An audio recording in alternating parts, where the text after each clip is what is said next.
Muy buenas y bienvenidos a todos. En esta clase vamos a estar hablando de composición de funciones. Y es que dadas dos funciones cualesquiera f y g, estas pueden definir una nueva función del siguiente modo. Recibirá el nombre de composición de f con g o f compuesta con g y se denota del siguiente modo. Entre paréntesis f o g de x. Y esto equivale a f de g de x, cuyo dominio que denotaremos como dominio de la composición de f con g es igual a los elementos del dominio de g, tales que la imagen g de x pertenece al dominio de f, es decir, los x tales que x pertenecen al dominio de g y además g de x pertenece al dominio de f. Y aquí va una llave que cierra todo este conjunto. Entonces, ¿qué ocurre? Pues vamos a verlo con un diagrama. Si nosotros tenemos aquí el conjunto de salida, un conjunto intermedio y el conjunto de llegada. Realmente este conjunto intermedio equivale al conjunto de llegada de la función g. ¿Por qué? Pues porque de este primer conjunto de salida a este conjunto intermedio, lo que hacemos es evaluar la función g, mientras que del conjunto intermedio al conjunto de llegada, lo que hacemos es evaluar la función f. Por tanto, haciendo el paso de aquí hasta aquí, es decir, del conjunto de salida al conjunto de llegada original, lo que tenemos es la composición de f con g, o lo que es lo mismo, f compuesta con g. ¿Qué ocurriría si en vez de f compuesta con g tenemos g compuesta con f? Pues nada del otro mundo. En primer lugar, lo que haríamos sería, en vez de evaluar g, evaluaríamos f. Del conjunto intermedio al conjunto de llegada evaluaríamos g. Y en vez de tener f o g, lo que tendríamos sería g o f, es decir, g compuesta con f. Antes de pasar a resolver los ejercicios, vamos a ver un ejemplo para que nos quede mucho más claro de qué se trata la composición de funciones y cómo calcularlas.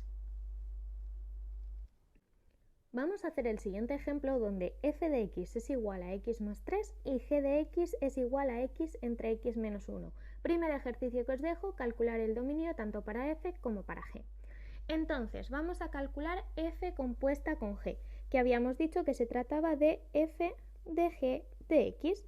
Entonces, esto es f de x entre x menos 1, ya que g de x hemos dicho que era esta función, x entre x menos 1. Entonces, allí donde en f teníamos una x, ahora hay que colocar x entre x menos 1, de modo que esto nos quedará x entre x menos 1 más 3. Perfecto, con esto ya hemos calculado f compuesta con g.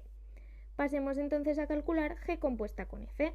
En este caso será g de f de x, por tanto será g de x más 3, que será igual a lo siguiente, x más 3 entre x más 3, voy a ponerlo entre paréntesis, menos 1, de modo que esto resulta ser x más 3 entre x y 3 menos 1 son 2, por tanto, entre x más 2.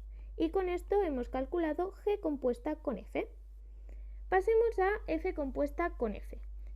¿Esto qué nos devolverá? Pues f de f de x, es decir, f de x más 3, que resulta ser x más 3, entre paréntesis, más 3, es decir, x más 6. Y con esto ya hemos calculado f compuesta con sí misma, es decir, f compuesta con f. Por último, g compuesta con g, es decir, g de x, que es igual a g de x entre x menos 1. Por tanto, allí donde había x, ahora hay que colocar x entre x menos 1. Por tanto, esto resulta ser x entre x menos 1 dividido entre x entre x menos 1 menos 1. Con lo cual, empecemos a hacer cálculos. En primer lugar, voy a hacer denominador común en el denominador. Esto resulta ser x entre x menos 1 dividido entre x menos 1, todo entre x menos 1. Con lo cual, denominador con denominador se anulan, es decir, este se simplifica con este, de modo que lo que obtenemos es lo siguiente: x en el numerador y x menos 1 en el denominador. o lo que es lo mismo, como este x se va con este menos x, lo que nos queda es lo siguiente. X entre menos 1, 1, por lo tanto nos queda la función identidad x. Y este es el resultado de componer g con sí misma.